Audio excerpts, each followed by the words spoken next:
ইনশাল্লাহ এই নির্বাচনে এনসিপির হাতে 150টা আসন থাকবে ইনশাল্লাহ। কিন্তু আমরা 300 আসনে প্রার্থী দিব এবং 300 আসনে জয়ের জন্যই লড়বো ইনশাল্লাহ। বিএনপি কয়টা পাবে, জামাত কয়টা পাবে? বিএনপি কয়টা পাবে, জামাত কয়টা পাবে ওইটা তো আমি বলতে পারবো। আমি মনে হয় একবার বলেছিলাম বিএনপির 50-100 আসনের উপরে যাবে না, কিন্তু আপনারা তো এখন বাস্তব সিনারিও দেখতে পাচ্ছেন কোন দিকে তলানিতে যাচ্ছে। যে এটা কিন্তু অন্য কোনো কারণে নির্বাচনে, এই দুইটি দলের কারণে নির্বাচনটা ডিলে হচ্ছে, বিলম্বিত হচ্ছে। আমরা এই দুটি দলের কর্মী সমর্থক নেতৃবৃন্দকে আহ্বান জানাবো, আপনাদের কাছে মাপ চাই, জাতির দিকে তাকিয়েও হলো আপনারা এইসব ভণ্ডামি বাদ দেন, অ্যাটলিস্ট জনগণের দিকে তাকিয়েও হলো দ্রুত এটার লিগ্যাল পার্সপেক্টিভ এক্সিকিউশনাল লেভেলে এটা একটা নির্বাচনের মধ্যে এসে জনগণকে আপনারা মুক্তি দেন। 5 তারিখের যে গণঅভ্যুত্থান সেখানে বুলেট রেভলিউশন হয়েছিল, এবারে ব্যালট রেভলিউশন হবে, যেই রেভলিউশনের মধ্য দিয়ে ভোটিং প্রসেস এবং সব জায়গা থেকে বাংলাদেশ থেকে আওয়ামী লীগ এবং জাতীয় পার্টি হারিয়ে যাবে ইনশাল্লাহ। ইনশাল্লাহ এই নির্বাচনে এনসিপির হাতে 150টা আসন থাকবে ইনশাল্লাহ।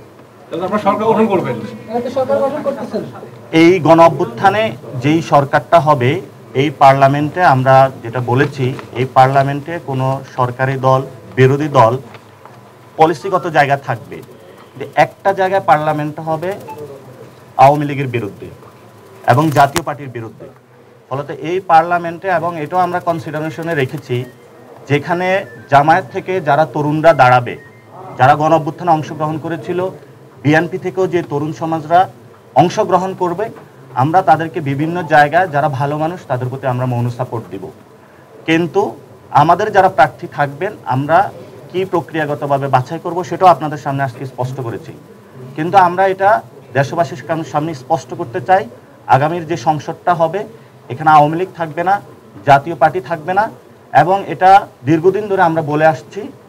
5 তারিখের যে গণঅভ্যুত্থান সেখানে বুলেট রেভলিউশন হয়েছিল, এবারে ব্যালট রেভলিউশন হবে, যেই রেভলিউশনের মধ্য দিয়ে ভোটিং প্রসেস এবং সব জায়গা থেকে বাংলাদেশ থেকে আওয়ামী লীগ এবং জাতীয় পার্টি হারিয়ে যাবে ইনশাল্লাহ।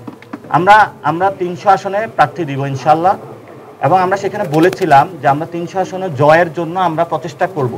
কিন্তু when it comes to the practical, আমরা সেখানে বলেছিলাম যে আমাদের 150টা আসন আমাদের উইন করার এবং একদম কনফার্ম এরকম জিতার মতন সিচুয়েশনে আছে। কিন্তু আমরা 300 আসনে প্রার্থী দিব এবং 300 আসনে জয়ের জন্যই লড়বো ইনশাল্লাহ। বিএনপি কয়টা পাবে, জামাত কয়টা পাবে? বিএনপি কয়টা পাবে, জামাত কয়টা পাবে ওইটা তো আমি বলতে পারবো না, এটা যারা ভোট দিবে তারা হলো ডিসাইড করতে পারবে। আমাদের জায়গা থেকে যারা অ্যাসেসমেন্ট, এটা দেখেন যে বিএনপিও অনেকগুলো ডেটা সার্ভে করেছে, জামায়াতও অনেকগুলো করেছে, কিন্তু আমাদের জায়গা থেকে আমি মনে হয় একবার বলেছিলাম বিএনপির 50-100 আসনের উপরে যাবে না, কিন্তু আপনারা তো এখন বাস্তব সিনারিও দেখতে পাচ্ছেন কোন দিকে তলানিতে যাচ্ছে। যে সো কম বেশি হবে সেটা হলো আপনারা ডিসাইড করবেন। তবে আপনাদের যারা এই সাংবাদিক ভাইয়েরাও প্রার্থী হতে চান, আপনারাও ইনশাল্লাহ সংসদে কথা বলতে চান, আসবেন ইনশাল্লাহ, আমরা সবাই মিলে সংসদে যাব।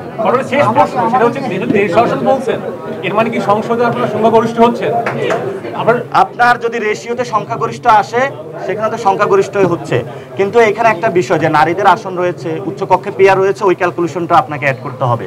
আমরা যেটা প্রথমে যেটা আপনি বললেন যে সংশয়ের জায়গাটা হলো বিএনপি এবং জামায়াত যে দলগুলো আছে অথবা এক্সিস্টিং পলিটিক্যাল পার্টি, তারা কিন্তু জুলাই যে লিগ্যাল অ্যাসপেক্টটা সেই জায়গাতে এক্সিকিউশন লেভেলে তারা আসতেছে না, ফলত তারাদের কারণে নির্বাচনটা ডিলে হচ্ছে।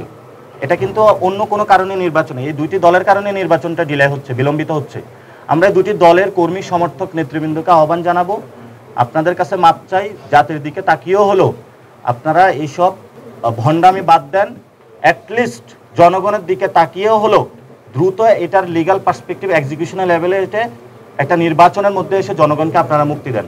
মানুষের দ্রব্যমূল্য থেকে শুরু করে জনজীবন বিপর্যস্ত, আমাদের জিওপলিটিক্যাল জায়গা থেকে ইন্টারন্যাশনাল ফোরামে আমাদের বাংলাদেশ বিভিন্ন এখন সংকটের জায়গা রয়েছে।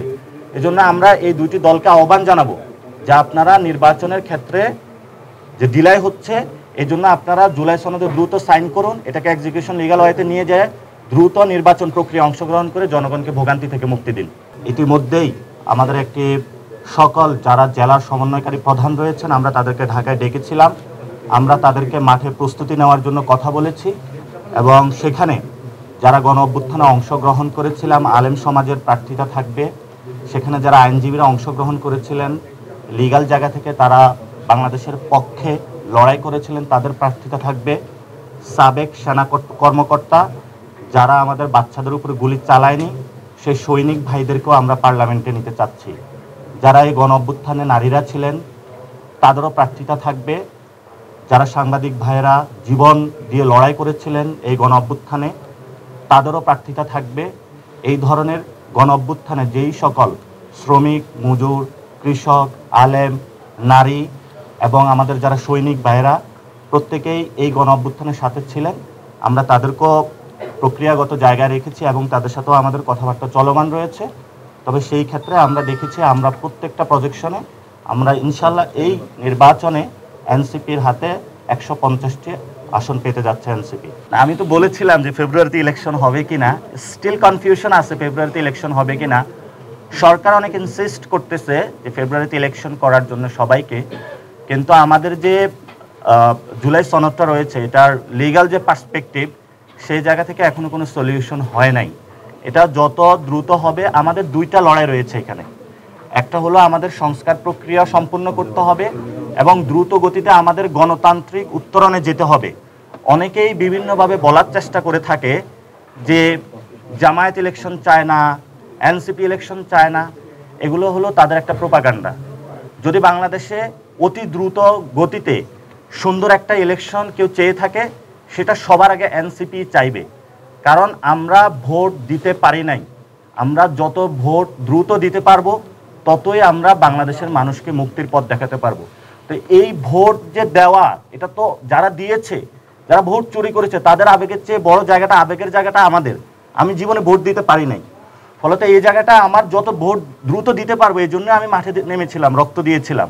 এজন্য আপনাদের সামনে এবং আপনাদের মাধ্যমে পুরো দেশবাসীকে আমরা স্পষ্ট করতে চাচ্ছি যে এনসিপি ইলেকশন দ্রুত গতিতে চায়, গণতান্ত্রিক উত্তরণের পথ চায়। কিন্তু গণতান্ত্রিক উত্তরণের পথ যদি কিছু ভোট দেওয়ায় বোঝায়, এটা একটা মিসকনসেপশন।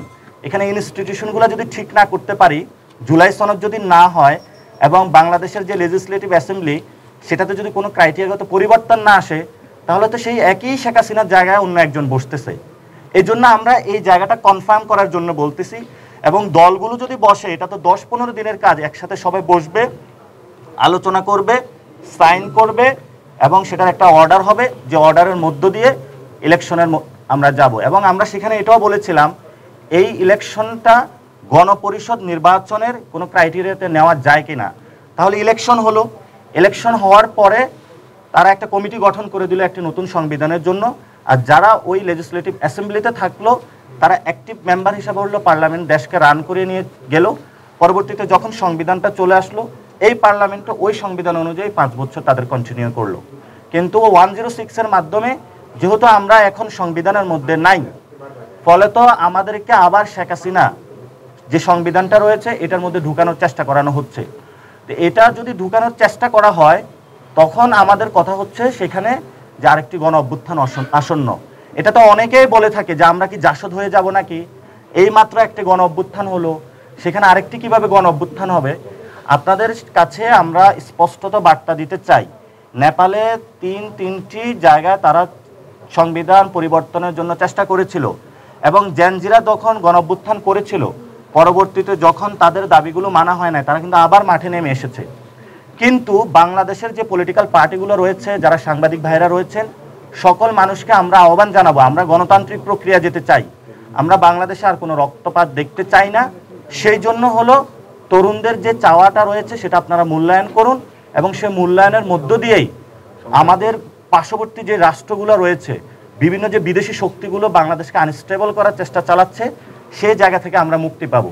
এবং আমাদের আজকে ডায়াসপোরা নিয়ে যে আলাপটা রয়েছে এটা আপনার খুবই স্পেসিফিক এবং আমরা গুরুত্বপূর্ণ কিছু আজকে পয়েন্ট তুলেছি ওনাদের কাছে, এবং এটা হলে প্রবাসীদের জন্য অনেক বড় হেল্প হবে এবং আপনাদেরও যারা পাসপোর্ট রয়েছে, এই পাসপোর্ট আপনাদেরও অনেক হেল্প হবে।